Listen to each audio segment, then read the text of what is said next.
UK च रहिंदे खालिस्तानी सिख नौजवान आगू अवतार सिंह खंडा की हुई मौत। खालसा एड ਅਤੇ सिख कौंसल यूके ने भाई अवतार सिंह खंडा की मौत के कारणों की निरपੱਖ ਜਾਂਚ की ਕੀਤੀ ਮੰਗ। ਕੱਲ੍ਹ ਹੋਣ ਵਾਲੀ ਸ਼੍ਰੋਮਣੀ ਕਮੇਟੀ ਦੀ ਅੰਤਰਿੰਗ ਐਮਰਜੈਂਸੀ ਮੀਟਿੰਗ ਵਿੱਚ ਜਥੇਦਾਰ ਨੂੰ ਅਹੁਦੇ ਤੋਂ ਹਟਾਉਣ ਦੀਆਂ ਹੋ ਰਹੀਆਂ ਹਨ ਚਰਚਾਵਾਂ। ਆਜ਼ਾਦ ਸਿੱਖ ਰਾਜ ਖਾਲਿਸਤਾਨ ਦੀ ਪ੍ਰਾਪਤੀ ਦੇ ਸੰਘਰਸ਼ ਵਿੱਚ ਯੋਗਦਾਨ ਪਾਉਣ ਵਾਲੇ ਨੌਜਵਾਨ ਆਗੂ ਅਵਤਾਰ ਸਿੰਘ ਖੰਡਾ ਦੇ ਅਕਾਲ ਚਲਾਣੇ ਤੋਂ ਬਾਅਦ ਉਹਨਾਂ ਦੇ ਜੱਦੀ ਪਿੰਡ ਵਿੱਚ ਵੀ ਸੋਗ ਦੀ ਲਹਿਰ ਹੈ। ਉਹਨਾਂ ਦੇ ਘਰ ਪਰਿਵਾਰ ਦਾ ਦੁੱਖ ਵੰਡਾਉਣ ਪਹੁੰਚੇ ਸ਼੍ਰੀ ਅਕਾਲ ਤਖਤ ਦੇ ਸਾਬਕਾ ਜਥੇਦਾਰ ਜਸਬੀਰ ਸਿੰਘ ਰੋਡੇ ਨੇ ਪੱਤਰਕਾਰਾਂ ਨਾਲ ਗੱਲ ਕਰਦਿਆਂ ਦੱਸਿਆ ਕਿ ਅਵਤਾਰ ਸਿੰਘ ਖੰਡਾ ਦੀ ਬਰਮਿੰਘਮ ਦੇ ਇੱਕ ਹਸਪਤਾਲ ਵਿੱਚ ਬੀਤੀ ਰਾਤ ਮੌਤ ਹੋ ਗਈ ਹੈ। ਉਹਨਾਂ ਕਿਹਾ ਕਿ ਉਹ ਬਹੁਤ ਸਿਹਤਮੰਦ ਅਤੇ ਨਰੋਏ ਸਨ, ਪਰ 3 ਕੁ ਦਿਨ ਵਿੱਚ ਹੀ ਇਹ ਘਟਨਾ ਵਾਪਰ ਗਈ। ਉਹਨਾਂ ਦੀ ਆਪਣੀ ਮਾਂ ਨਾਲ ਵੀ ਸ਼ੁੱਕਰਵਾਰ ਅਤੇ ਸ਼ਨੀਵਾਰ ਨੂੰ ਗੱਲ ਹੋਈ ਸੀ। ਖੰਡਾ ਦੀ ਮੌਤ ਦੇ ਕਾਰਨਾਂ ਦਾ ਪੋਸਟਮਾਰਟਮ ਰਿਪੋਰਟ ਤੋਂ ਬਾਅਦ ਹੀ ਪਤਾ ਲੱਗੇਗਾ।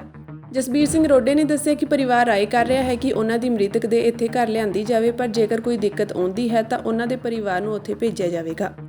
ਉਹਨਾਂ ਦੀ ਰਾਤ ਹੀ ਹਸਪੀਟਲ ਇੰਗਲੈਂਡ ਦੇ ਵਿੱਚ ਬਰਮਿੰਘਮ ਦੇ ਵਿੱਚ ਉਹਨਾਂ ਦੀ ਮੌਤ ਹੋਈ ਹੈ।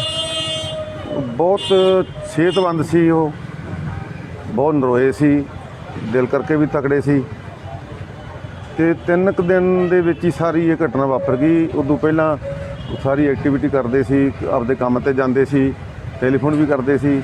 ਘਰੇ ਵੀ ਉਹਨੇ ਮਦਰ ਨੇ ਵੀ ਦੱਸਿਆ ਵੀ ਮੇਰੇ ਨਾਲ ਸ਼ੁੱਕਰ ਸ਼ਨੀਚਰਵਾਰ ਨੂੰ ਵੀ ਗੱਲ ਹੋਈ, ਪਰ ਇਹ ਜਿਵੇਂ ਉੱਥੋਂ ਰਿਪੋਰਟਾਂ ਮਿਲੀਆਂ ਵੀ ਕੈਂਸਰ ਦੇ ਨਾਲ ਇਹ ਹੋ ਗਈ, ਮੌਤ ਹੋ ਗਈ ਉਹਦੀ। ਇਹ ਬੜੀ ਹੈਰਾਨੀਜਨਕ ਹੈ। ਅੱਜ ਤਾਂ ਆਪਾਂ ਇੱਥੇ ਵੀ ਇੰਡੀਆ 'ਚ ਰਹਿੰਦੇ ਹਾਂ, ਕੈਂਸਰ ਕਈਆਂ ਨੂੰ ਹੋ ਜਾਂਦਾ, ਪਰ ਉਹ ਸਾਲ 2-2 ਸਾਲ ਉਹਨਾਂ ਦਾ ਟਰੀਟਮੈਂਟ ਚੱਲਦਾ ਰਹਿੰਦਾ। ਸਾਡੇ ਇੰਟਰਨੈਸ਼ਨਲ ਪੰਥਕ ਦਲ ਦੀ ਜਥੇਬੰਦੀ ਦੇ, KTV ਦੇ, ਹੋਰ ਉੱਥੋਂ ਦੀਆਂ ਜਥੇਬੰਦੀਆਂ ਨੇ ਬੜੀ ਅਪਰੋਚ ਕੀਤੀ, ਸਾਰਿਆਂ ਨੇ ਜਾ ਕੇ ਆਪ ਹੈਲਪ ਕੀਤੀ ਜਿੰਨੀ ਕਰ ਸਕਦੇ ਸੀ, ਪਰ ਹਾਲੇ ਤੱਕ ਜਦੋਂ ਤੱਕ ਉਹਨਾਂ ਦੀ ਡੈਡ ਬੋਡੀ ਦੀ ਪੋਸਟਮਾਰਟਮ ਰਿਪੋਰਟ ਨਹੀਂ ਆਉਂਦੀ ਉਦੋਂ ਤੱਕ ਪਤਾ ਨਹੀਂ ਲੱਗ ਰਿਹਾ ਹਾਲੇ ਵੀ ਅਸਲੀਅਤ ਕੀ ਹੈ। ਕੁਝ ਜਿਹੜੀਆਂ ਸਿੱਖ ਜਥੇਬੰਦੀਆਂ ਉੱਥੇ ਉਹ ਸ਼ੰਕਾ ਕਰ ਰਹੀਆਂ ਕਿ ਇਹਨਾਂ ਨੂੰ ਸਲੋ ਪੋਇਜ਼ਨ ਦਿੱਤੀ ਗਈ ਹੈ, ਜਿਹਦੇ ਕਰਕੇ ਇੰਨੀ ਜਲਦੀ ਉਹਨਾਂ ਦੇ ਪੇਟ 'ਚ ਦਰਦ ਸ਼ੁਰੂ ਹੋ ਗਿਆ। ਦਰਦ ਸ਼ੁਰੂ ਹੋਣ ਤੋਂ ਬਾਅਦ ਤੁਰੰਤ ਹੀ 2 ਦਿਨਾਂ ਦੇ ਵਿੱਚ ਉਹਨਾਂ ਦੀ ਮੌਤ ਹੋ ਗਈ। ਇਹ ਪਰ ਸਾਰਾ ਕੁਝ ਪੋਸਟਮਾਰਟਮ ਰਿਪੋਰਟ ਤੋਂ ਬਾਅਦ, ਕਿਉਂਕਿ ਜਿਹੜੀ ਉੱਥੋਂ ਦੇ ਹਸਪੀਟਲ ਹੈ, ਡਾਕਟਰ ਹੈ, ਉਹਨਾਂ ਨੇ ਨਿਰਪੱਖ ਜਾਂਚ ਕਰਕੇ ਪੋਸਟਮਾਰਟਮ ਦੀ ਰਿਪੋਰਟ ਤਾਂ ਦੇ ਦੇਣੀ ਹੈ, ਜਿਹੜੀ ਕਿ ਮੈਨੂੰ ਉਮੀਦ ਹੈ ਘੰਟੇ 1.5 ਘੰਟੇ 'ਚ ਆ ਜਾਊਗੀ। ਉਹ ਤੋਂ ਜਿਹੜੀ ਅਗਲੀ ਕਾਰਵਾਈ ਹੈ ਉਹ ਪਰਿਵਾਰਕ ਮੈਂਬਰਾਂ ਦਾ ਰਾਏ ਚੱਲ ਰਹੀ ਹੈ ਕਿ ਉਹਨਾਂ ਦੀ ਡੈਡ ਬੋਡੀ ਇੱਥੇ ਲਿਆਂਦੀ ਜਾਵੇ। ਜੇ ਉਹਦੇ 'ਚ ਕੋਈ ਦਿੱਕਤ ਆਉਂਦੀ ਹੈ, ਸਮਾਂ ਬਹੁਤਾ ਲੱਗਦਾ ਹੈ, ਫਿਰ ਉਹਨਾਂ ਦੇ ਪਰਿਵਾਰ ਨੂੰ ਉੱਥੇ ਭੇਜਿਆ ਜਾਵੇ, ਕਿਉਂਕਿ ਇਹ ਤਾਂ ਇੱਕ ਕੁਦਰਤੀ ਸਮਾਜਿਕ ਰਸਮਾਂ ਹੈ। ਹੁਣ ਉਹਨਾਂ ਦੀ ਮੌਤ ਹੋ ਗਈ, ਉਹਦੀ ਮਾਤਾ, ਉਹਦੀ ਭੈਣ, ਉਹ ਤਾਂ ਉੱਥੇ ਹਾਜ਼ਰ ਚਾਹੀਦੇ ਆ। ਸੋ ਮੈਨੂੰ ਲੱਗਦਾ ਵੀ ਜੇ ਕੋਈ ਬਹੁਤੀ ਦਿੱਕਤ ਨਹੀਂ ਹੋਣੀ, ਪਰ ਕੋਸ਼ਿਸ਼ ਕਰਾਂਗੇ।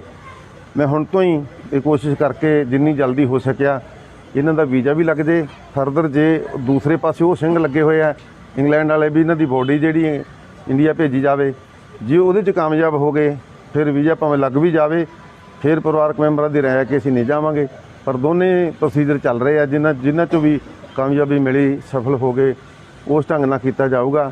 ਪਰ ਇਹ ਪੂਰੇ ਸਿੱਖ ਜਥੇਬੰਦੀਆਂ ਵਿੱਚ ਬੜੇ ਦੁੱਖ ਦੀ ਇਹ ਖਬਰ ਸੁਣੀ ਗਈ। ਖਾਲਸਾ ਏਡ ਵੱਲੋਂ ਭਾਈ ਅਵਤਾਰ ਸਿੰਘ ਖੰਡਾ ਦੇ ਅਕਾਲ ਚਲਾਣੇ ਤੇ ਸਥਾਨਕ ਪੁਲਿਸ ਦੇ ਨਾਮ ਖੁੱਲ੍ਹਾ ਖੱਤ ਲਿਖਿਆ ਗਿਆ ਹੈ। ਉਹਨਾਂ ਨੇ ਇੱਕ ਪੱਤਰ ਲਿਖ ਕੇ ਇਸ ਮੌਤ ਦੀ ਡੂੰਘਾਈ ਨਾਲ ਜਾਂਚ ਦੀ ਮੰਗ ਕੀਤੀ ਹੈ ਤੇ ਕਿਹਾ ਹੈ ਕਿ ਸਿੱਖ ਕੌਮ ਇਸ ਘਟਨਾ ਨਾਲ ਬਹੁਤ ਚਿੰਤਤ ਹੈ। ਇਹ ਵੀ ਲਿਖਿਆ ਗਿਆ ਹੈ ਕਿ ਇਹ ਮੌਤ ਪਿਛਲੇ 18 ਮਹੀਨਿਆਂ 'ਚ ਹੋ ਰਹੀਆਂ ਸਿੱਖ ਕਾਰਕੁਨਾਂ ਦੀਆਂ ਬੇਵਕਤੀ ਮੌਤਾਂ ਦਾ ਹਿੱਸਾ ਹੈ। ਪੁਲਿਸ ਨੂੰ ਅਪੀਲ ਕੀਤੀ ਗਈ ਹੈ ਕਿ ਜਿਸ ਤਰ੍ਹਾਂ ਰੂਸ ਵੱਲੋਂ ਇੰਗਲੈਂਡ ਵਿੱਚ ਖੂਫੀਆ ਢੰਗ ਨਾਲ ਬੰਦੇ ਮਾਰੇ ਗਏ ਹਨ, ਇਸ ਮਾਮਲੇ ਨੂੰ ਵੀ ਉਸੇ ਤਰਜ਼ ਤੇ ਘੋਖਿਆ ਜਾਵੇ। 16 ਜੂਨ ਨੂੰ ਇੱਕ ਵਾਰ ਮੁੜ ਤੋਂ ਸ਼੍ਰੋਮਣੀ ਗੁਰਦੁਆਰਾ ਪ੍ਰਬੰਧਕ ਕਮੇਟੀ ਨੇ ਅੰਤਰਿੰਗ ਬੋਰਡ ਦੀ ਐਮਰਜੈਂਸੀ ਮੀਟਿੰਗ ਬੁਲਾਈ ਹੈ। ਮੀਟਿੰਗ ਕਿਉਂ ਬੁਲਾਈ ਗਈ ਹੈ, ਇਸ ਬਾਰੇ ਕਮੇਟੀ ਵੱਲੋਂ ਸਪਸ਼ਟ ਨਹੀਂ ਕੀਤਾ ਗਿਆ ਹੈ, ਪਰ ਇੱਕ ਵਾਰ ਮੁੜ ਤੋਂ ਗਿਆਨੀ ਹਰਪ੍ਰੀਤ ਸਿੰਘ ਨੂੰ ਸ਼੍ਰੀ ਅਕਾਲ ਤਖਤ ਦੇ ਕਾਰਜਕਾਰੀ ਜਥੇਦਾਰ ਦੀਆਂ ਸੇਵਾਵਾਂ ਤੋਂ ਛੁੱਟੀ ਕਰਨ ਦੀਆਂ ਚਰਚਾਵਾਂ ਸ਼ੁਰੂ ਹੋ ਗਈਆਂ ਹਨ। ਖਬਰਾਂ ਮੁਤਾਬਕ ਉਹ ਹੁਣ ਸਿਰਫ ਤਖਤ ਸ਼੍ਰੀ ਦਮਦਮਾ ਸਾਹਿਬ ਦੇ ਜਥੇਦਾਰ ਦੀ ਸੇਵਾਵਾਂ ਹੀ ਸੰਭਾਲਣਗੇ। ਪਿਛਲੇ ਮਹੀਨੇ 20 ਮਈ ਨੂੰ ਜਦੋਂ SGPC ਨੇ ਅੰਤਰਿੰਗ ਕਮੇਟੀ ਦੀ ਮੀਟਿੰਗ ਬੁਲਾਈ ਸੀ ਤਾਂ ਵੀ ਜਥੇਦਾਰ ਗਿਆਨੀ ਹਰਪ੍ਰੀਤ ਸਿੰਘ ਦੀ ਥਾਂ ਸ਼੍ਰੀ ਅਕਾਲ ਤਖਤ ਦੇ ਪੱਕੇ ਤੌਰ ਤੇ ਜਥੇਦਾਰ ਨਿਯੁਕਤ ਕਰਨ ਦੀਆਂ ਚਰਚਾਵਾਂ ਸਨ, ਪਰ ਇਸ 'ਤੇ ਕੋਈ ਫੈਸਲਾ ਨਹੀਂ ਹੋ ਸਕਿਆ ਸੀ, ਕਿਉਂਕਿ ਗਿਆਨੀ ਹਰਪ੍ਰੀਤ ਸਿੰਘ ਨੂੰ ਹਟਾਉਣ ਨੂੰ ਲੈ ਕੇ ਅੰਤਰਿੰਗ ਕਮੇਟੀ 2 ਫਾੜ ਹੋ ਗਈ ਸੀ, ਜਿਸ ਦੀ ਵਜ੍ਹਾ ਕਰਕੇ ਸਿਰਫ ਜਥੇਦਾਰ ਦੇ ਕੰਮਕਾਜ ਨੂੰ ਜ਼ਾਬਤੇ ਅਧੀਨ ਲਿਆਉਣ ਦੇ ਲਈ ਇੱਕ ਕਮੇਟੀ ਦਾ ਗਠਨ ਕੀਤਾ ਗਿਆ ਸੀ। ਜਥੇਦਾਰ ਸ਼੍ਰੀ ਅਕਾਲ ਤਖਤ ਗਿਆਨੀ ਹਰਪ੍ਰੀਤ ਸਿੰਘ ਦੇ ਦੇਸ਼ ਤੋਂ ਬਾਹਰ ਹੋਣ ਦੀਆਂ ਚਰਚਾਵਾਂ ਹਨ। ਅਜਿਹੇ ਵਿੱਚ ਸ਼੍ਰੋਮਣੀ ਗੁਰਦੁਆਰਾ ਪ੍ਰਬੰਧਕ ਕਮੇਟੀ 16 ਜੂਨ ਨੂੰ ਹੋਣ ਵਾਲੀ ਕਮੇਟੀ ਵਿੱਚ ਕੋਈ ਵੱਡਾ ਫੈਸਲਾ ਲੈ ਸਕਦੀ ਹੈ। 6 ਜੂਨ ਨੂੰ ਜਦੋਂ ਸ਼੍ਰੀ ਅਕਾਲ ਤਖਤ ਸਾਹਿਬ ਦੇ ਜਥੇਦਾਰ ਗਿਆਨੀ ਹਰਪ੍ਰੀਤ ਸਿੰਘ ਨੇ ਸਿੱਖਾਂ ਨੂੰ ਏਕੇ ਦਾ ਸੁਨੇਹਾ ਦਿੱਤਾ ਸੀ ਤਾਂ ਗੱਲਾਂ-ਗੱਲਾਂ ਵਿੱਚ ਉਹਨਾਂ ਨੇ ਇਸ਼ਾਰਾ ਵੀ ਕੀਤਾ ਸੀ ਕਿ ਉਹਨਾਂ ਨੂੰ ਅਹੁਦੇ ਤੋਂ ਹਟਾਇਆ ਜਾ ਸਕਦਾ ਹੈ। ਆਪਣੇ ਸੰਦੇਸ਼ ਵਿੱਚ ਉਹਨਾਂ ਨੇ ਕਿਹਾ ਸੀ ਕਿ ਹੋ ਸਕਦਾ ਹੈ ਕਿ ਮੈਂ ਕੱਲ੍ਹ ਇਸ ਅਹੁਦੇ ਤੇ ਨਾ ਹੋਵਾਂ, ਪਰ ਸ਼੍ਰੀ ਅਕਾਲ ਤਖਤ ਸਾਹਿਬ ਤੁਹਾਨੂੰ ਹਮੇਸ਼ਾ ਜੋੜੀ ਰੱਖੇਗਾ। ਇਸ ਤੋਂ ਇਲਾਵਾ ਜਦੋਂ ਉਹਨਾਂ ਨੇ ਆਪਣੇ ਭਾਸ਼ਣ ਵਿੱਚ ਕਿਹਾ ਸੀ ਕਿ ਸਿੱਖਾਂ ਨੂੰ ਆਪ ਤਕੜੇ ਹੋਣਾ ਚਾਹੀਦਾ ਹੈ, ਆਪਣੀ ਮੰਗਾਂ ਦੇ ਲਈ ਸਰਕਾਰ ਦੇ ਤਰਲੇ ਨਹੀਂ ਕਰਨੇ ਚਾਹੀਦੇ, ਤਾਂ 2 ਦਿਨ ਬਾਅਦ ਹੀ ਬਲਵੰਤ ਸਿੰਘ ਰਾਜੋਆਣਾ ਦੀ ਭੈਣ ਕਮਲਦੀਪ ਕੌਰ ਨੇ ਫੇਸਬੁੱਕ ਪੋਸਟ ਪਾ ਕੇ ਜਥੇਦਾਰ ਦੇ ਬਿਆਨ ਤੇ ਕਰੜਾ ਇਤਰਾਜ਼ ਜਤਾਉਂਦੇ ਹੋਏ ਕਿਹਾ ਸੀ ਕਿ ਜੇਕਰ ਅਸੀਂ ਸਰਕਾਰਾਂ ਦੇ ਅੱਗੇ ਅਪੀਲ ਨਹੀਂ ਕਰਨੀ ਤਾਂ ਵੀਰ ਜੀ ਮੁਤਾਬਕ ਸਾਨੂੰ ਆਪਣੀ ਅਪੀਲ ਵੀ ਸੁਪਰੀਮ ਕੋਰਟ ਤੋਂ ਵਾਪਸ ਲੈ ਲੈਣੀ ਚਾਹੀਦੀ ਹੈ। ਸਿਆਸੀ ਜਾਣਕਾਰੀ ਮੁਤਾਬਕ ਰਾਜੋਆਣਾ ਦੀ ਭੈਣ ਕਮਲਦੀਪ ਕੌਰ ਦਾ ਜਥੇਦਾਰ ਗਿਆਨੀ ਹਰਪ੍ਰੀਤ ਸਿੰਘ ਦੇ ਖਿਲਾਫ ਇਹ ਬਿਆਨ ਸਿਰਫ ਗੁੱਸਾ ਨਹੀਂ ਸੀ, ਬਲਕਿ ਇਸ ਦੇ ਪਿੱਛੇ ਵੱਡਾ ਇਸ਼ਾਰਾ ਸੀ। ਅਕਾਲੀ ਦਲ ਦੇ ਨਾਲ ਰਾਜੋਆਣਾ ਤੇ ਉਹਨਾਂ ਦੀ ਭੈਣ ਦੀਆਂ ਨਜ਼ਦੀਕੀਆਂ ਜਗਜ਼ਾਹਰ ਹਨ। ਕੁਝ ਲੋਕਾਂ ਦਾ ਕਹਿਣਾ ਹੈ ਕਿ ਅਕਾਲੀ ਦਲ ਅਤੇ ਸ਼੍ਰੋਮਣੀ ਗੁਰਦੁਆਰਾ ਪ੍ਰਬੰਧਕ ਕਮੇਟੀ ਮਾਹੌਲ ਤਿਆਰ ਕਰ ਰਹੀ ਹੈ ਤਾਂ ਕਿ ਜਥੇਦਾਰ ਗਿਆਨੀ ਹਰਪ੍ਰੀਤ ਸਿੰਘ ਨੂੰ ਹਟਾਉਣ ਤੋਂ ਬਾਅਦ ਕੋਈ ਵਿਵਾਦ ਨਾ ਖੜਾ ਹੋਵੇ। ਜਥੇਦਾਰ ਨੂੰ ਹਟਾਉਣ ਦੇ ਪਿੱਛੇ ਇੱਕ ਹੋਰ ਕਾਰਨ ਵੀ ਹੈ, ਉਹ ਹੈ ਸ਼੍ਰੋਮਣੀ ਗੁਰਦੁਆਰਾ ਪ੍ਰਬੰਧਕ ਕਮੇਟੀ ਦੀਆਂ ਚੋਣਾਂ। ਹੁਣ ਜਦੋਂ ਗੁਰਦੁਆਰਾ ਚੋਣ ਕਮਿਸ਼ਨ ਨੇ ਸਾਰੇ ਜ਼ਿਲ੍ਹਿਆਂ ਦੇ ਡੀਸੀ ਨੂੰ ਵੋਟਾਂ ਦਾ ਕੰਮ ਜਲਦ ਤੋਂ ਜਲਦ ਪੂਰਾ ਕਰਨ ਦੇ ਨਿਰਦੇਸ਼ ਦਿੱਤੇ ਹਨ ਤਾਂ ਕਿਸੇ ਵੇਲੇ ਵੀ ਚੋਣਾਂ ਦਾ ਐਲਾਨ ਹੋ ਸਕਦਾ ਹੈ। ਅਜਿਹੇ ਵਿੱਚ ਜੇਕਰ ਜਥੇਦਾਰ ਗਿਆਨੀ ਹਰਪ੍ਰੀਤ ਸਿੰਘ ਸ਼੍ਰੋਮਣੀ ਕਮੇਟੀ ਜਾਂ ਫਿਰ ਅਕਾਲੀ ਦਲ ਦੀ ਖੁੱਲ੍ਹ ਕੇ ਮੁਖਾਲਫਤ ਕਰਨ ਤੇ ਉਤਰ ਆਏ ਤਾਂ ਪਾਰਟੀ ਲਈ ਇਹ ਵੱਡਾ ਨੁਕਸਾਨ ਹੋ ਸਕਦਾ ਹੈ। ਉਸ ਵੇਲੇ ਉਹਨਾਂ ਦੇ ਲਈ ਜਥੇਦਾਰ ਨੂੰ ਹਟਾਉਣਾ ਮੁਸ਼ਕਲ ਹੋਵੇਗਾ। ਇਸ ਲਈ ਸ਼੍ਰੋਮਣੀ ਗੁਰਦੁਆਰਾ ਪ੍ਰਬੰਧਕ ਕਮੇਟੀ ਅਤੇ ਅਕਾਲੀ ਦਲ ਹੁਣ ਕਿਸੇ ਵੀ ਵੇਲੇ ਜਥੇਦਾਰ ਗਿਆਨੀ ਹਰਪ੍ਰੀਤ ਸਿੰਘ ਨੂੰ ਅਹੁਦੇ ਤੋਂ ਫਾਰਗ ਕਰ ਸਕਦੀ ਹੈ। ਕੈਨੇਡਾ ਦੀ ਟਰੂਡੋ ਸਰਕਾਰ ਵੱਲੋਂ ਦੇਸ਼ ਵਿੱਚੋਂ ਡਿਪੋਰਟ ਕਰਨ ਦੇ ਫੈਸਲੇ ਦਾ ਵਿਰੋਧ ਕਰ ਰਹੇ ਭਾਰਤੀ ਵਿਦਿਆਰਥੀਆਂ ਨੂੰ ਵੱਡੀ ਰਾਹਤ ਮਿਲੀ ਹੈ। ਕੈਨੇਡੀਅਨ ਸਰਕਾਰ ਨੇ ਕਿਹਾ ਹੈ ਕਿ ਧੋਖਾਧੜੀ ਦੇ ਸ਼ਿਕਾਰ ਹੋਏ ਵਿਦਿਆਰਥੀਆਂ ਨੂੰ ਡਿਪੋਰਟ ਨਹੀਂ ਕੀਤਾ ਜਾਵੇਗਾ। ਇਸ ਸੰਬੰਧੀ ਕੈਨੇਡਾ ਦੇ ਇਮੀਗ੍ਰੇਸ਼ਨ ਮੰਤਰੀ ਸ਼ੀਨ ਫਰੇਜ਼ਰ ਨੇ ਐਲਾਨ ਕੀਤਾ ਹੈ ਕਿ ਜਿਹੜੇ ਅਸਲ ਵਿਦਿਆਰਥੀ ਘੁਟਾਲੇਬਾਜ਼ਾਂ ਦਾ ਸ਼ਿਕਾਰ ਹੋਏ ਹਨ ਉਹਨਾਂ ਨੂੰ ਵਾਪਸ ਨਹੀਂ ਭੇਜਿਆ ਜਾਵੇਗਾ ਅਤੇ ਉਹ ਕੈਨੇਡਾ ਵਿੱਚ ਹੀ ਰਹਿ ਸਕਣਗੇ, ਪਰ ਜਿਹੜੇ ਵਿਦਿਆਰਥੀ ਘੁਟਾਲੇਬਾਜ਼ਾਂ ਦੇ ਨਾਲ ਰਲੇ ਪਾਏ ਗਏ ਉਹਨਾਂ ਨੂੰ ਵਾਪਸ ਭੇਜਿਆ ਜਾਵੇਗਾ। ਜਾਰੀ ਕੀਤੇ ਇੱਕ ਬਿਆਨ ਵਿੱਚ ਉਹਨਾਂ ਇਹ ਐਲਾਨ ਕੀਤਾ ਅਤੇ ਕਿਹਾ ਕਿ ਟਾਸਕ ਫੋਰਸ ਦਾ ਗਠਨ ਕਰ ਦਿੱਤਾ ਗਿਆ ਹੈ ਤਾਂ ਜੋ ਘੁਟਾਲੇ ਦਾ ਸ਼ਿਕਾਰ ਹੋਏ ਪੀੜਤਾਂ ਦੀ ਮਦਦ ਤੇ ਰਾਖੀ ਕੀਤੀ ਜਾ ਸਕੇ ਤੇ ਹਾਲ ਹੀ ਦੀ ਘੜੀ ਵਤਨ ਵਾਪਸ ਭੇਜਣ ਦੀ ਪ੍ਰਕਿਰਿਆ ਸਮੀਖਿਆ ਹੋਣ ਤੱਕ ਰੋਕ ਦਿੱਤੀ ਗਈ ਹੈ। ਮੰਤਰੀ ਨੇ ਆਪਣੇ ਬਿਆਨ ਵਿੱਚ ਘੁਟਾਲੇਬਾਜ਼ਾਂ ਦੀਆਂ ਪ੍ਰਵਾਨਗੀ ਚਿੱਠੀਆਂ ਨਾਲ ਕੌਮਾਂਤਰੀ ਵਿਦਿਆਰਥੀਆਂ ਨੂੰ ਆਈ ਦਰਪੇਸ਼ ਮੁਸ਼ਕਲਾਂ ਦਾ ਜ਼ਿਕਰ ਵੀ ਕੀਤਾ ਹੈ। ਉਹਨਾਂ ਕਿਹਾ ਕਿ ਤੁਹਾਡੀ ਸਲਾਮਤੀ ਸਾਡਾ ਮੁੱਖ ਟੀਚਾ ਹੈ ਤੇ ਅਸੀਂ ਇਸ ਮਾਮਲੇ ਨੂੰ ਹੱਲ ਕਰਨ ਵਾਸਤੇ ਕੰਮ ਕਰ ਰਹੇ ਹਾਂ। ਦੱਸ ਦਈਏ ਕਿ ਕੈਨੇਡੀਅਨ ਬਾਰਡਰ ਸਿਕਿਉਰਿਟੀ ਏਜੰਸੀ ਨੇ 700 ਤੋਂ ਵੱਧ ਭਾਰਤੀ ਵਿਦਿਆਰਥੀਆਂ ਨੂੰ ਡਿਪੋਰਟ ਕਰਨ ਦੇ ਨੋਟਿਸ ਜਾਰੀ ਕੀਤੇ ਸਨ, ਜਿਨ੍ਹਾਂ ਦੇ ਵਿਦਿਅਕ ਅਦਾਰਿਆਂ ਵਿੱਚ ਦਾਖਲੇ ਸੰਬੰਧੀ ਆਫਰ ਲੈਟਰ ਫਰਜ਼ੀ ਪਾਏ ਗਏ ਸਨ। ਦੱਸਿਆ ਜਾ ਰਿਹਾ ਹੈ ਕਿ ਜਲੰਧਰ ਦੇ ਐਜੂਕੇਸ਼ਨ ਮਾਈਗ੍ਰੇਸ਼ਨ ਸਰਵਿਸ ਸੈਂਟਰ ਰਾਹੀਂ 700 ਵਿਦਿਆਰਥੀਆਂ ਨੇ ਵਿਦਿਆਰਥੀ ਵੀਜ਼ੇ ਲਈ ਅਪਲਾਈ ਕੀਤਾ ਸੀ। ਹੰਬਰ ਕਾਲਜ ਵਿੱਚ ਦਾਖਲੇ ਲਈ ਪ੍ਰਤੀ ਵਿਦਿਆਰਥੀ 16 ਤੋਂ 20 ਲੱਖ ਰੁਪਏ ਲਏ ਗਏ। ਨਾਲ ਹੀ ਹਵਾਈ ਟਿਕਟਾਂ ਅਤੇ ਸੁਰੱਖਿਆ ਖਰਚੇ ਵੱਖਰੇ ਸਨ। ਵਿਦਿਆਰਥੀਆਂ ਨੇ ਦੱਸਿਆ ਕਿ ਜਦੋਂ ਉਹ ਵਿਦੇਸ਼ ਪਹੁੰਚੇ ਤਾਂ ਉਹਨਾਂ ਨੂੰ ਕਿਹਾ ਗਿਆ ਕਿ ਕਾਲਜ ਦੀਆਂ ਸਾਰੀਆਂ ਸੀਟਾਂ ਭਰ ਗਈਆਂ ਹਨ ਅਤੇ ਵਿਦਿਆਰਥੀਆਂ ਨੂੰ ਅਗਲੇ ਸਮੈਸਟਰ ਤੱਕ 6 ਮਹੀਨੇ ਉਡੀਕ ਕਰਨੀ ਪਵੇਗੀ। ਇਹਨਾਂ ਵਿਦਿਆਰਥੀਆਂ ਨੂੰ ਏਜੰਸੀ ਵੱਲੋਂ ਫੀਸ ਵਾਪਸ ਕਰ ਦਿੱਤੀ ਗਈ ਅਤੇ ਅਗਲੇ ਸਮੈਸਟਰ ਲਈ ਦਾਖਲਾ ਲਿਆ ਗਿਆ। ਫੀਸ ਵਾਪਸ ਹੋਣ ਤੋਂ ਬਾਅਦ ਵਿਦਿਆਰਥੀਆਂ ਨੂੰ ਏਜੰਟ ਉੱਤੇ ਪੱਕਾ ਵਿਸ਼ਵਾਸ ਹੋ ਗਿਆ। ਹੁਣ ਜਦੋਂ ਵਿਦਿਆਰਥੀਆਂ ਨੇ ਆਪਣੀ ਪੜ੍ਹਾਈ ਪੂਰੀ ਕੀਤੀ ਅਤੇ ਕੰਮ ਦਾ ਤਜਰਬਾ ਹਾਸਲ ਕਰਨ ਤੋਂ ਬਾਅਦ PR ਲਈ ਅਪਲਾਈ ਕੀਤਾ, PR ਦੇ ਸਮੇਂ ਜਦੋਂ CBSE ਨੇ ਉਹਨਾਂ ਦੇ ਦਸਤਾਵੇਜ਼ਾਂ ਦੀ ਜਾਂਚ ਕੀਤੀ ਤਾਂ ਇਹ ਸਾਹਮਣੇ ਆਇਆ ਕਿ ਏਜੰਟਾਂ ਦੁਆਰਾ ਵਿਦਿਆਰਥੀਆਂ ਨੂੰ ਪ੍ਰਦਾਨ ਕੀਤੇ ਗਏ ਪੇਸ਼ਕਸ਼ ਪੱਤਰ ਜਾਲੀ ਸਨ। International students who are genuine applicants that came to Canada to study and were victimized by fraudsters will be given permission to remain in Canada. Those who were complicit in a fraudulent scheme will be held accountable for their actions and will bear the full consequences of Canadian law for their illicit behaviour in this particular instance. We need to do what we can to protect the ability of those innocent people to remain in Canada, and with the process that I've laid out for you today, we'll be able to do just that. Punjab ਦੀ ਸਿਆਸਤ ਇੱਕ ਵਾਰ ਮੁੜ ਤੋਂ ਨਿੱਜੀ ਹਮਲਿਆਂ ਵਿੱਚ ਉਲਝਦੀ ਜਾ ਰਹੀ ਹੈ। ਅਕਾਲੀ ਦਲ ਦੇ ਪ੍ਰਧਾਨ ਸੁਖਬੀਰ ਸਿੰਘ ਬਾਦਲ ਵੱਲੋਂ ਮੁੱਖ ਮੰਤਰੀ ਭਗਵੰਤ ਮਾਨ ਨੂੰ ਪਾਗਲ ਕਹਿਣ ਦੇ ਬਿਆਨ ਤੋਂ ਬਾਅਦ CM ਮਾਨ ਨੇ ਜਵਾਬ ਦਿੰਦੇ ਹੋਏ ਕਿਹਾ ਕਿ ਇਹ ਪਾਗਲ ਜਿਹਾ ਘੱਟੋ ਘੱਟ ਤੁਹਾਡੇ ਵਾਂਗ ਲੋਕਾਂ ਨੂੰ ਲੁੱਟਦਾ ਤਾਂ ਨਹੀਂ। ਮਾਨ ਦੀ ਹਿਮਾਇਤ ਵਿੱਚ ਕੈਬਨਿਟ ਮੰਤਰੀ ਹਰਜੋਤ ਸਿੰਘ ਬੈਂਸ ਨੇ ਟਵੀਟ ਕਰਕੇ ਮੁੱਖ ਮੰਤਰੀ ਮਾਨ ਦੇ ਰਾਜ ਦੀ ਤੁਲਨਾ ਮਹਾਰਾਜਾ ਰਣਜੀਤ ਸਿੰਘ ਦੇ ਰਾਜ ਨਾਲ ਕਰ ਦਿੱਤੀ ਤਾਂ ਅਕਾਲੀ ਦਲ ਵੱਲੋਂ ਸੀਨੀਅਰ ਆਗੂ ਵਿਰਸਾ ਸਿੰਘ ਵਲਟੋਹਾ ਦਾ ਜਵਾਬ ਆਇਆ। ਉਹ ਭਗਵੰਤ ਮਾਨ ਤੇ ਨਿੱਜੀ ਹਮਲਾ ਕਰਦੇ ਹੋਏ ਜਵਾਬ ਦੇਣ ਲਈ ਉਹਨਾਂ ਦੀ ਪਹਿਲੀ ਪਤਨੀ ਨੂੰ ਵਿੱਚ ਲੈ ਆਏ। ਕੈਬਨਿਟ ਮੰਤਰੀ ਹਰਜੋਤ ਸਿੰਘ ਬੈਂਸ ਨੇ ਮੁੱਖ ਮੰਤਰੀ ਭਗਵੰਤ ਮਾਨ ਨੂੰ ਪਾਗਲ ਕਹਿਣ ਖਿਲਾਫ ਟਵੀਟ ਕਰਦੇ ਹੋਏ ਲਿਖਿਆ ਸੀ ਕਿ ਸੁਖਬੀਰ ਸਿੰਘ ਬਾਦਲ ਜੀ ਆਪਣੀ ਪਾਰਟੀ ਦਾ ਭੋਗ ਪਾਉਣ ਤੋਂ ਬਾਅਦ ਹਾਲੇ ਵੀ ਤੁਸੀਂ ਹੰਕਾਰ ਵਿੱਚ ਹੋ। ਮਹਾਰਾਜਾ ਰਣਜੀਤ ਸਿੰਘ ਤੋਂ ਬਾਅਦ ਭਗਵੰਤ ਮਾਨ ਜੀ ਸਭ ਤੋਂ ਵੱਧ ਪਸੰਦ ਕੀਤੇ ਜਾਣ ਵਾਲੇ ਨੇਤਾ ਹਨ। ਤੁਸੀਂ ਮੁੱਖ ਮੰਤਰੀ ਮਾਨ ਨੂੰ ਮੰਦਾ ਨਹੀਂ ਬੋਲਿਆ, ਸਗੋਂ ਪੰਜਾਬ ਦੇ ਲੋਕਾਂ ਦਾ ਨਿਰਾਦਰ ਕੀਤਾ ਹੈ ਜੋ ਤੁਹਾਨੂੰ ਕਦੇ ਵੀ ਮੁਆਫ ਨਹੀਂ ਕਰਨਗੇ।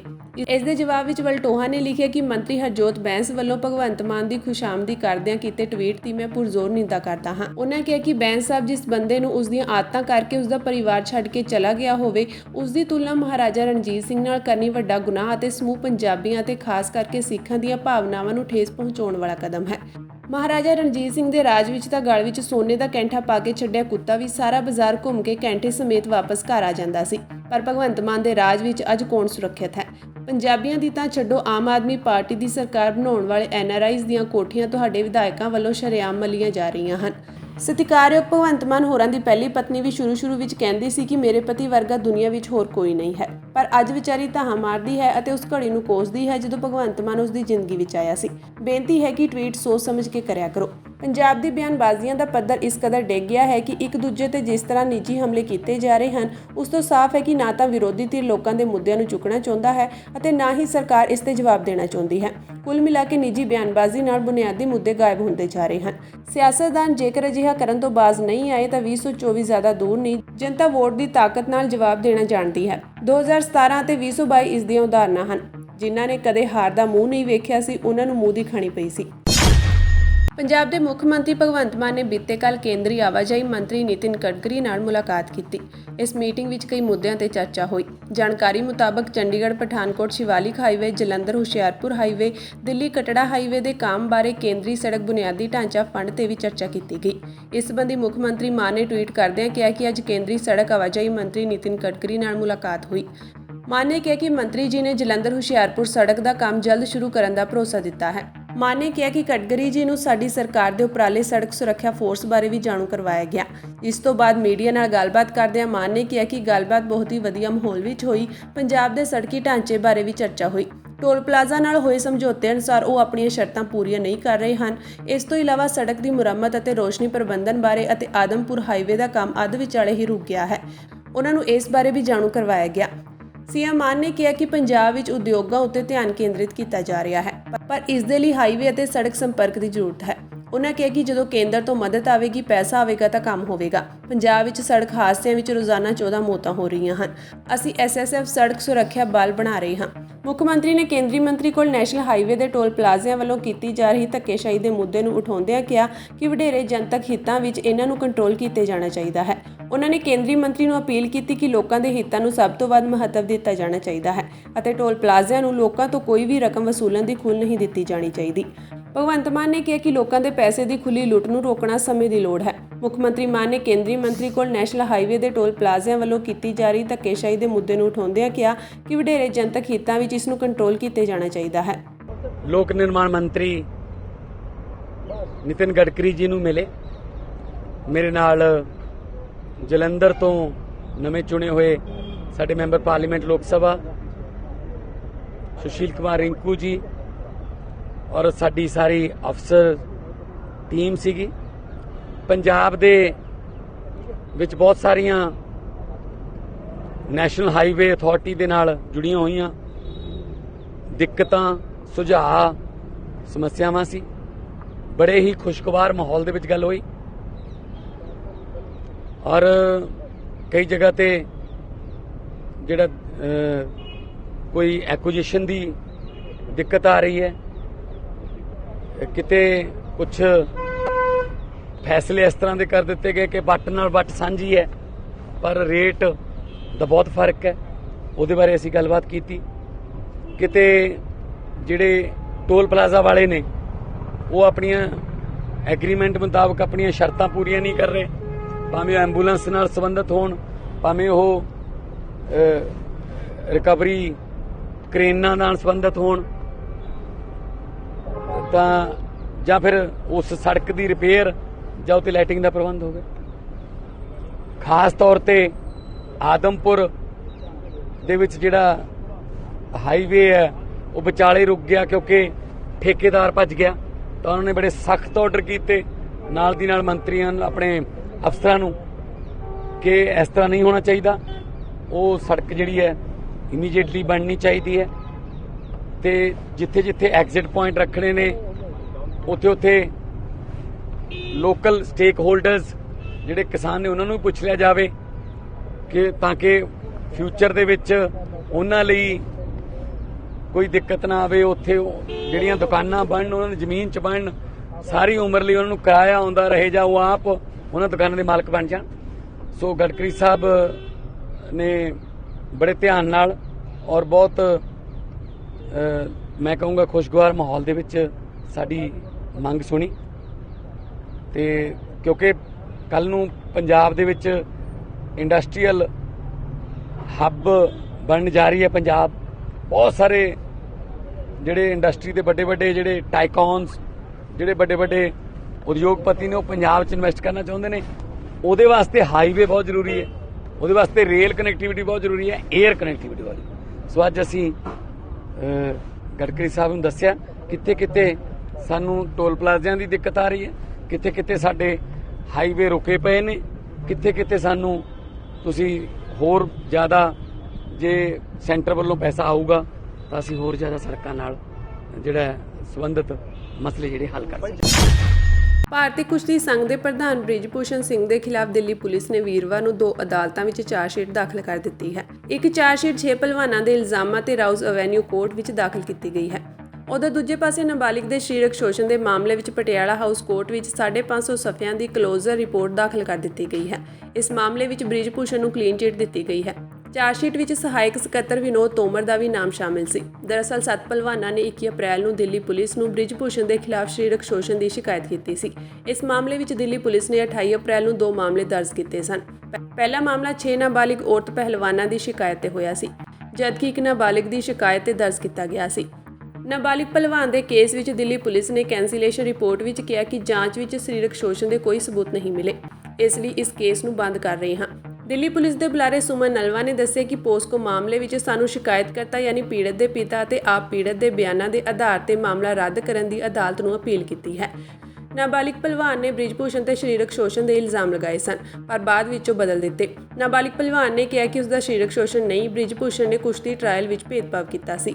ਨਾਬਾਲਿਗ ਪਹਿਲਵਾਨ ਨੇ 2 ਵਾਰ ਅਦਾਲਤ ਵਿੱਚ ਬਿਆਨ ਦਰਜ ਕੀਤੇ। ਇਸ ਮਾਮਲੇ ਦੀ ਸੁਣਵਾਈ 4 ਜੁਲਾਈ ਨੂੰ ਹੋਵੇਗੀ। ਕੋਰਟ ਤੈਅ ਕਰੇਗਾ ਕਿ ਬ੍ਰਿਜ ਭੂਸ਼ਣ ਦੇ ਖਿਲਾਫ ਪੋਸਕੋ ਐਕਟ ਦੇ ਤਹਿਤ ਕੇਸ ਚੱਲੇਗਾ ਜਾਂ ਨਹੀਂ। ਪੁਲਿਸ ਨੇ ਅਦਾਲਤ ਵਿੱਚ ਜਿਹੜੀ ਚਾਰਜਸ਼ੀਟ ਦਾਇਰ ਕੀਤੀ ਹੈ ਉਹ 1000 ਸਫ਼ਿਆਂ ਦੀ ਜਾਂਚ ਰਿਪੋਰਟ ਹੈ।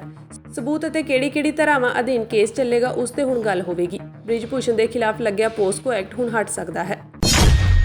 ਯੂਨੀਫਾਰਮ ਸਿਵਲ ਕੋਡ ਲਾਗੂ ਕਰਨ ਲਈ ਮੰਤਰਾਲੇ ਵੱਲੋਂ ਵੱਖ-ਵੱਖ ਸੰਸਥਾਵਾਂ ਤੋਂ ਮੰਗੇ ਸੁਝਾਅ ਵਿੱਚ ਸ਼੍ਰੋਮਣੀ ਗੁਰਦੁਆਰਾ ਪ੍ਰਬੰਧਕ ਕਮੇਟੀ ਦੇ ਸਕੱਤਰ ਗੁਰਚਰਨ ਸਿੰਘ ਗਰੇਵਾਲ ਨੇ ਸਖਤ ਇਤਰਾਜ਼ ਜ਼ਾਹਰ ਕੀਤਾ ਹੈ। ਉਹਨਾਂ ਦਾ ਕਹਿਣਾ ਹੈ ਕਿ ਦੇਸ਼ ਦੀ ਆਜ਼ਾਦੀ ਵਿੱਚ ਯੋਗਦਾਨ ਪਾਉਣ ਵਾਲੇ ਕਿਸੇ ਇੱਕ ਧਰਮ ਜਾਂ ਇੱਕ ਸਮੁਦਾਇ ਨਾਲ ਸੰਬੰਧ ਨਹੀਂ ਰੱਖਦੇ ਸਨ ਅਤੇ ਨਾ ਹੀ ਉਹਨਾਂ ਨੇ ਸਿਵਲ ਕੋਡ ਦੇ ਲਈ ਆਜ਼ਾਦੀ ਦਾ ਸੰਘਰਸ਼ ਲੜਿਆ ਸੀ। ਉਹਨਾਂ ਕਿਹਾ ਕਿ ਭਾਰਤ ਵਰਗਾ ਦੇਸ਼ ਜੋ ਆਪਣੇ ਆਪ ਵਿੱਚ ਵਿਭਿੰਨਤਾ ਲਈ ਜਾਣਿਆ ਜਾਂਦਾ ਹੈ, ਉੱਥੇ ਸਿਵਲ ਕੋਡ ਲਾਗੂ ਕਰਨਾ ਦੇਸ਼ ਦੇ ਵੱਖ-ਵੱਖ ਧਰਮਾਂ ਦੇ ਲੋਕਾਂ ਨਾਲ ਵੱਡਾ ਧੱਕਾ ਹੈ।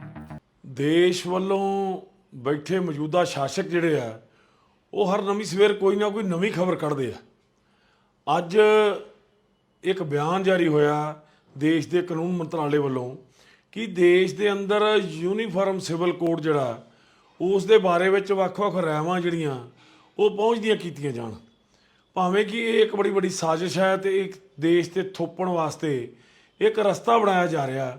ਮੈਂ ਇਹ ਸਮਝਦਾ ਹਾਂ ਕਿ ਜਿਹੜੇ ਦੇਸ਼ ਨੂੰ ਜਿਨ੍ਹਾਂ ਲੋਕਾਂ ਨੇ ਯਾਦ ਕਰਾਇਆ ਉਹ ਲੋਕਾਂ ਨੇ ਕੀ ਯੂਨੀਫਾਰਮ ਸਿਵਲ ਕੋਡ ਲਈ ਯਾਦ ਕਰਾਇਆ ਸੀ? ਉਹ ਯਾਦ ਕਰਾਉਣ ਵਾਲੇ ਲੋਕ ਵੱਖ-ਵੱਖ ਧਰਮਾਂ ਦੇ ਸਨ, ਵੱਖ-ਵੱਖ ਬੋਲੀਆਂ ਵਾਲੇ ਸਨ, ਵੱਖ-ਵੱਖ ਸੰਸਕ੍ਰਿਤੀ ਵਾਲੇ ਸਨ, ਵੱਖ-ਵੱਖ ਆਪਣੀਆਂ ਜਿਹੜੀਆਂ ਪਰੰਪਰਾਵਾਂ ਦੇ ਨਾਲ ਸੰਬੰਧਿਤ ਸਨ। ਉਹਨਾਂ ਲੋਕਾਂ ਨੇ ਦੇਸ਼ ਆਜ਼ਾਦ ਕਰਾਇਆ।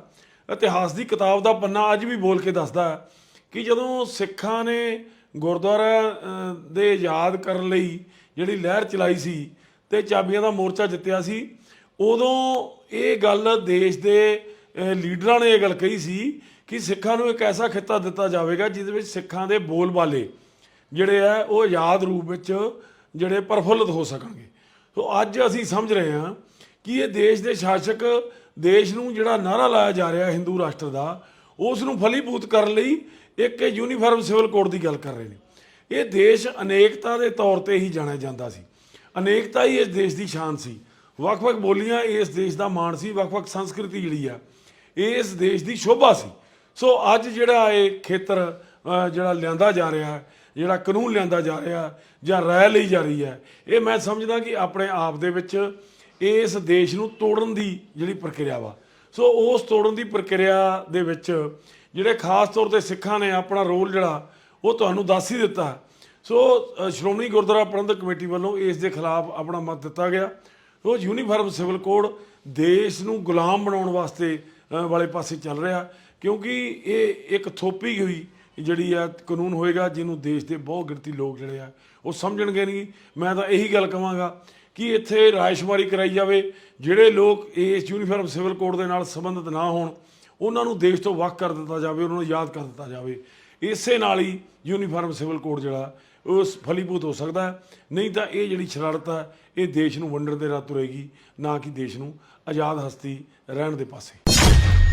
ਸਿੱਖ ਕੌਂਸਲ ਯੂਕੇ ਨੇ ਵੀ ਸਿੱਖ ਕਾਰਕੁਨ ਭਾਈ ਅਵਤਾਰ ਸਿੰਘ ਖੰਡਾ ਦੀ ਮੌਤ ਤੇ ਸ਼ੱਕ ਜ਼ਾਹਰ ਕਰਦੇ ਹੋਏ ਇਸ ਮਾਮਲੇ ਦੀ ਗੰਭੀਰਤਾ ਨਾਲ ਜਾਂਚ ਕਰਨ ਦੀ ਮੰਗ ਕੀਤੀ ਹੈ। ਸਿੱਖ ਕੌਂਸਲ ਵੱਲੋਂ ਇਸ ਸੰਬੰਧੀ ਪ੍ਰੈਸ ਨੋਟ ਜਾਰੀ ਕੀਤਾ ਗਿਆ ਹੈ, ਜਿਸ ਵਿੱਚ ਉਹਨਾਂ ਨੇ ਸਿੱਖ ਨੌਜਵਾਨ ਦੀ ਅਚਾਨਕ ਮੌਤ ਹੋਣ ਦੇ ਕਾਰਨ ਤੇ ਸ਼ੱਕ ਜ਼ਾਹਰ ਕੀਤਾ ਹੈ। ਸਿੱਖ ਕੌਂਸਲ ਨੇ ਵੀ ਖਾਲਸਾ ਏਡ ਦੀ ਤਰ੍ਹਾਂ ਇਸ ਮਾਮਲੇ ਦੀ ਨਿਰਪੱਖ ਜਾਂਚ ਦੀ ਮੰਗ ਕੀਤੀ ਹੈ। ਯੂਕੇ ਵਿੱਚ ਰਹਿੰਦੇ ਖਾਲਿਸਤਾਨੀ ਸਿੱਖ ਨੌਜਵਾਨ ਆਗੂ ਭਾਈ ਅਵਤਾਰ ਸਿੰਘ ਖੰਡਾ ਅੱਜ ਅਕਾਲ ਚਲਾਣਾ ਕਰ ਗਏ ਹਨ। ਉਹਨਾਂ ਦੀ ਅਚਾਨਕ ਸ਼ੱਕੀ ਹਾਲਾਤਾਂ ਵਿੱਚ ਹੋਈ ਮੌਤ ਨਾਲ ਸਮੁੱਚੀ ਕੌਮ ਵਿੱਚ ਸ਼ੋਕ ਦੀ ਲਹਿਰ ਫੈਲ ਗਈ ਹੈ। ਦੱਸਦੀ ਕਿ ਭਾਈ ਅਵਤਾਰ ਸਿੰਘ ਨੂੰ ਭਾਰਤ ਸਰਕਾਰ ਲਗਾਤਾਰ ਗ੍ਰਿਫਤਾਰ ਕਰਕੇ ਭਾਰਤ ਲਿਆਉਣ ਲਈ ਯਤਨ ਕਰ ਰਹੀ ਸੀ। ਭਾਰਤ ਸਰਕਾਰ ਦਾ ਦੋਸ਼ ਹੈ ਕਿ ਉਹ ਖਾਲਿਸਤਾਨ ਦੀ ਆਜ਼ਾਦੀ ਲਈ ਹਥਿਆਰਬੰਦ ਸੰਘਰਸ਼ ਨੂੰ ਤੇਜ਼ ਕਰ ਰਿਹਾ ਹੈ। ਭਾਈ ਅਵਤਾਰ ਸਿੰਘ ਦੇ ਪਿਤਾ ਭਾਈ ਕੁਲਵੰਤ ਸਿੰਘ ਕੁਕਰਾਣਾ ਵੀ ਖਾਲਿਸਤਾਨ ਦੇ ਆਜ਼ਾਦੀ ਸੰਘਰਸ਼ ਵਿੱਚ ਜੂਝਦਿਆਂ ਸ਼ਹੀਦ ਹੋਏ ਸੀ। ਬੀਤੇ ਕੱਲ੍ਹ ਭਾਰਤੀ ਮੀਡੀਆ ਵੱਲੋਂ ਇਹ ਖਬਰਾਂ ਪ੍ਰਕਾਸ਼ਿਤ ਕੀਤੀਆਂ ਗਈਆਂ ਸਨ ਕਿ ਅਵਤਾਰ ਸਿੰਘ ਨੂੰ ਜ਼ਹਿਰ ਦਿੱਤਾ ਗਿਆ ਹੈ, ਜਦਕਿ ਟੀਵੀ 84 ਨਾਲ ਗੱਲ ਕਰਦਿਆਂ ਉਹਨਾਂ ਦੇ ਨਜ਼ਦੀਕੀ ਨੇ ਦੱਸਿਆ ਸੀ ਕਿ ਫਿਲਹਾਲ ਡਾਕਟਰ ਬਿਮਾਰੀ ਦਾ ਕਾਰਨ ਬਲੱਡ ਕੈਂਸਰ ਦੱਸ ਰਹੇ ਹਨ, ਪਰ ਅਚਾਨਕ ਬਲੱਡ ਕੈਂਸਰ ਦਾ ਉਜਾਗਰ ਹੋਣਾ ਅਤੇ ਕੁਝ ਸਮੇਂ ਵਿੱਚ ਹੀ ਮੌਤ ਹੋ ਜਾਣਾ ਸ਼ੱਕ ਪੈਦਾ ਕਰ ਰਿਹਾ ਹੈ। ਮ੍ਰਿਤਕ ਦੇਹ ਦੇ ਪੋਸਟਮਾਰਟਮ ਤੋਂ ਬਾਅਦ ਹੀ ਸਥਿਤੀ ਸਪਸ਼ਟ ਹੋਣ ਦੀ ਉਮੀਦ ਹੈ। ਅਹਿਮ ਗੱਲ ਹੈ ਕਿ ਕੁਝ ਸਮਾਂ ਪਹਿਲਾਂ ਯੂਕੇ ਵਿਚਲੀ ਭਾਰਤੀ ਅੰਬੈਸੀ ਬਾਹਰ ਸਿੱਖਾਂ ਦੇ ਪ੍ਰਦਰਸ਼ਨ ਮੌਕੇ ਭਾਰਤੀ ਝੰਡਾ ਲਾਉਣ ਦੇ ਮਾਮਲੇ ਵਿੱਚ ਭਾਰਤ ਸਰਕਾਰ ਨੇ ਅਵਤਾਰ ਸਿੰਘ ਖੰਡਾ ਆਜ਼ਾਦ ਨੂੰ ਮੁੱਖ ਦੋਸ਼ੀ ਐਲਾਨਿਆ ਸੀ। ਇਸ ਸੰਬੰਧੀ 2 ਦਿਨ ਪਹਿਲਾਂ ਭਾਰਤ ਦੀ ਕੌਮੀ ਜਾਂਚ ਏਜੰਸੀ NIA ਦੀ ਟੀਮ ਯੂਕੇ ਵੀ ਗਈ ਸੀ। ਇਸ ਟੀਮ ਨੇ ਯੂਕੇ ਜਾਣ ਤੋਂ ਪਹਿਲਾਂ ਆਸਾਮ ਦੀ ਡਿਬਰੂਗੜ੍ਹ ਜੇਲ੍ਹ ਵਿੱਚ ਨਜ਼ਰਬੰਦ ਭਾਈ ਅੰਮ੍ਰਿਤਪਾਲ ਸਿੰਘ ਤੋਂ ਅਵਤਾਰ ਸਿੰਘ ਬਾਰੇ ਪੁੱਛਗਿੱਛ ਵੀ ਕੀਤੀ ਸੀ। ਅਵਤਾਰ ਸਿੰਘ ਖੰਡਾ ਆਜ਼ਾਦ ਅਤੇ ਅੰਮ੍ਰਿਤਪਾਲ ਸਿੰਘ ਕਰੀਬੀ ਸਨ ਅਤੇ ਅੰਮ੍ਰਿਤਪਾਲ ਸਿੰਘ ਦੀ ਗ੍ਰਿਫਤਾਰੀ ਮੌਕੇ ਭਾਰਤੀ ਫੋਰਸਾਂ ਨੇ ਅਵਤਾਰ ਸਿੰਘ ਦੇ ਪੰਜਾਬ ਵਿੱਚ ਰਹਿੰਦੇ ਮਾਤਾ ਅਤੇ ਭੈਣ ਨੂੰ ਵੀ ਹਿਰਾਸਤ ਵਿੱਚ ਲਿਆ ਸੀ।